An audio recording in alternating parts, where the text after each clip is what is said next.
नमस्कार. श्री स्वामी समर्थ. स्वामींबद्दल जेवढं सांगावं ना तेवढं कमीच आहे.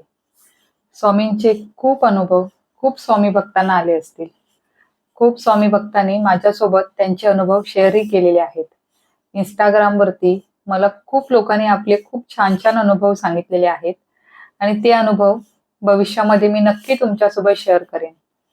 तर आज मी अगदी माझ्या मनातील एक अनुभव तुमच्यासोबत शेअर करणार आहे. अगदी खूप जपून ठेवलेला अनुभव आहे तो. तुम्हालाही नक्कीच आवडेल. तर स्वामींबद्दल सांगायचं ना, तर स्वामी ही अशी एक शक्ती आहे, ज्या शक्तीने जर तुम्हाला हात दिला, तर तुम्हाला कधी काहीच कोणाचीच गरजही नाहीये आणि काही तुम्हाला कमी पडणार नाही. हा अगदी माझा खूप ठाम विश्वास आहे. तर मला जो अनुभव आला ना, तो दादर मठामध्ये हा अनुभव आला आहे आणि तो तुमच्यासोबत मी शेअर करते. 2014 मध्ये माझं लग्न झालं. माझा नवरा जो आहे तोही स्वामी भक्तच असल्यामुळे अगदी लग्न करतानाच आम्ही असाच विचार केला होता, की पुढे जे काय होईल ते स्वामींच्या इच्छेनेच होईल. अगदी माझं नाव जे आहे प्रचिती तेही स्वामींचा जो तारक मंत्र आहे त्यामध्ये ते नाव असल्यामुळेच त्याने माझं नाव बदलून प्रचिती ठेवलं. तर आयुष्यामध्ये खूप असे चढ उतार येत असतात. तसेच आमच्या लग्नानंतर आमच्या संसारामध्येही चढ उतार आले. लव्ह मॅरेज असल्यामुळे सगळीकडे नाराजीचं वातावरण होतं. त्यामुळे कोणी लक्षही द्यायला नव्हतं. आणि अशामध्ये आमचे स्वामी जे आहेत ते कसे आमच्यासोबत उभे राहिले ते मी तुम्हाला या अनुभवातून सांगते. आपल्या हिंदू समाजामध्ये एक प्रथा आहे की लग्न करताना जे मंगळसूत्र असतं त्याच्या ज्या वाट्या असतात त्या उलट्या करून घालायच्या असतात. तर जसं हे मंगळसूत्र आहे आणि या मंगळसूत्राची वाटी आहे, तर ही वाटी आपण अशा प्रकारे करून जे आहे ती नवीन नवरीला तसं मंगळसूत्र घातलं जातं आणि काही दिवसानंतर त्या वाट्या ज्या असतात त्या सरळ करायच्या असतात. परंतु लव्ह मॅरेज असल्यामुळे तिथे भलेही सगळी लग्नाला आले होते सगळं, परंतु ते नाराजी असल्यामुळे त्या गोष्टींकडे कोणी कधी लक्षच दिलं नव्हतं. आणि नंतर 2 महिने झाले तरीही मी तसंच मंगळसूत्र उलटं घालूनच सगळीकडे जायचे आणि त्याच्यामुळे ज्या आजूबाजूच्या बायका होत्या त्यानंतर मला सांगायला लागल्या, की "अगं प्रथा असते ती 5 बायकांना बोलवायचं असतं आणि नंतर मग मंगळसूत्र सरळ करायचं असतं. हे किती दिवस तू असं मंगळसूत्र घालून फिरतेस?" आणि त्याच्यानंतर मला समजलं, की अशीही एक प्रथा असते.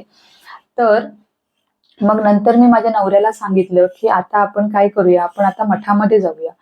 आणि मठामध्ये गेल्यानंतर आपण जे मंगळसूत्र आहे ते स्वामींच्या समोर तूच सरळ कर आणि स्वामी आपल्याला साक्षीदार असतील. स्वामी जे काही असतील ते करतील. आणि त्यावेळेला आमची परिस्थिती एवढी होती, की आमच्याजवळ अगदी स्वामींना एक गुलाब घेण्यासाठीही पैसे नव्हते. कारण दोघांचाही जॉब नीट नव्हता आणि आर्थिक परिस्थिती एवढी खराब होती, की आम्ही स्वतः जेवतानाही विचार करायचो, की आपल्याला रात्री व्यवस्थित जेवण मिळेल की नाही, की किंवा आज जर सिलेंडर संपला तर उद्याचं काय? हा आमच्यासमोर खूप मोठा यक्ष प्रश्न असायचा. आणि अशा वेळेला आम्ही जेव्हा स्वामींच्या मठात जायला निघालो, त्यावेळी एक रुखरुख होती मनामध्ये, की मठामध्ये तर जातोच, पण आपल्याजवळ ₹10 नाहीयेत, की आपण स्वामींना एक साधं गुलाबाचं फूल घेऊन देऊ. मग आम्ही स्वतःच्या मनावरती अगदी असं स्वतःच्या मनाला समजावलं, की ठीक आहे, हे स्वामींना सगळं समजतं, स्वामी समजून घेतील. आणि नंतर आम्ही दादरच्या मठामध्ये गेलो. दादरच्या मठामध्ये जेव्हा प्रत्येक पायरी जी आहे त्या पायरीवर उभ्या राहिल्यानंतर पण मला खूप वाईट वाटत होतं, की स्वामींना आपण एक चाफ्याचं फुलही घेऊ शकत नाही का? एवढी आपली परिस्थिती खराब असावी. पण म्हटलं ठीक आहे. आणि मी ते आपला जो मठ आहे दादरचा त्याच्यामध्ये आतमध्ये आम्ही पाऊल ठेवणार तेवढ्यात एका बाईने आम्हाला हाक मारली आणि त्या अगदी त्या काकू सौभाग्यवती होत्या आणि त्यांनी आम्हाला हाक मारली आणि सांगितलं, की "हे जे ताट आहे आरतीचं ते तू घेऊन जाशील का?" तेव्हा मी त्यांना म्हटलं, की "काकू, आम्हाला आतमध्ये खूप वेळ लागेल. त्यापेक्षा तुम्ही जा आणि तुमचं जे काही काम असेल ते तुम्ही प्लीज करून घ्या. कारण आम्हाला खूप वेळ लागणार. आम्ही तिथे जाणार, बसणार आणि आमचं एक महत्त्वाचं काम आहे तेही करायचं आहे." तेव्हा त्या काकू आम्हाला बोलल्या, की "ठीक आहे, तुम्हाला जेवढा वेळ लागेल ना तेवढा तुम्ही वेळ घ्या आणि हे जे ताट आहे ना ते तू स्वामींना नेऊन दे आणि नंतर मी तोपर्यंत इथेच तुझी वाट बघत बसेन." त्यानंतर ते ताट घेऊन आम्ही आतमध्ये गेलो. स्वामींच्या समोर आम्ही ते ताट ठेवलं. त्याच्यानंतर मग आम्ही तिथे मठामध्ये बसलो तिथे मग माझ्या नवऱ्याने जे मंगळसूत्र होतं ते सरळ केलं. स्वामींना आम्ही हात जोडला. त्याच्यामध्येच आमची 10-15 मिनिटं गेली असतील आणि नंतर आम्ही तीर्थप्रसाद घेऊन आम्ही मठाच्या बाहेर आलो. तर त्या काकू तिथेच थांबल्या होत्या.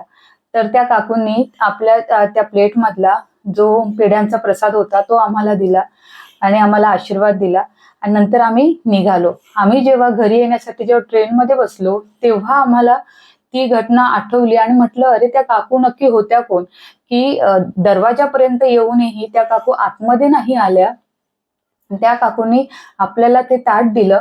मग त्या काकू होत्या कोण? आणि त्यानंतर आम्हाला समजलं की त्या काकू म्हणजे खरंच आपले स्वामी असतील, की त्यांना खरंच आपल्या मनामध्ये जे चाललं होतं ते समजलं असेल, की या मुलांना खरंच म्हणजे आपली गरज आहे. आणि अशा वेळेला आमचे स्वामी आमच्यासोबत अगदी खंबीरपणे उभे राहिले आणि असा जो अनुभव होता तो माझ्या खूप मनाच्या जवळचा आहे आणि मी तुमच्यासोबत तो शेअर करते यासाठी की परमेश्वर आहे, खरंच आहे आणि जेव्हा आपल्याला गरज असते त्याची तो नक्की आपल्यासाठी धावून येतो. आज आज मी एवढंच सांगू शकते की आमचं पूर्ण विश्व जे आहे ते आमचे स्वामी आहेत. आम्हाला एवढे प्रॉब्लेम झाले आयुष्यामध्ये, परंतु एक अशी व्यक्ती जी आमच्यासोबत ठाम उभी राहिली की आम्हाला त्याने आयुष्यामध्ये काहीच कमी पडू दिलं नाही. कधीही जेव्हा आम्हाला त्यांची गरज असेल तेव्हा त्यांनी कोणत्या ना कोणत्या रूपामध्ये येऊन त्यांनी आमचा हात पकडून आम्हाला त्या संकटामधून बाहेर काढलेला आहे. विश्वास ठेवा किंवा नको ठेवू, प्रत्येकाचा एक म्हणजे एक विचार करण्याची एक पद्धत असते. परंतु मी एवढंच सांगू शकते की या जगामध्ये अशी एक शक्ती नक्कीच आहे जी आपल्यासाठी, आपला जर विश्वास असेल तर आपल्यासाठी नक्की उभी राहते. आपण त्यावेळेला ओळखू शकत नाही कारण आपण कमी पडतो, आपलं पुण्य कुठेतरी कमी पडत असेल, परंतु ती व्यक्ती किंवा ती शक्ती आपल्यासाठी प्रत्येक पावलावर उभी राहते. आजही मी सगळ्यांना सांगते की माझ्या स्वामींना माझ्यासाठी यावं लागलं म्हणजे एवढं त्यांचं प्रेम आहे आमच्यावरती की त्यांनी स्वतः आले ते आमच्यासाठी. मग मला या माणसांची काय गरज? या जिवंत माणसांपेक्षाही मला माझ्या स्वामींनी प्रत्येक वेळेला सांगितलेलं आहे की जिथे तुला वाटेल ना तिथे मी तुझ्यासोबत हजर आहे. त्यामुळे मला कधी कोणत्याही संकटाची कधीच भीती वाटत नाही कारण मला एवढं माहिती आहे की माझे स्वामी माझ्या प्रत्येक पावलावरती माझ्यासोबत उभे आहेत. श्री स्वामी समर्थ.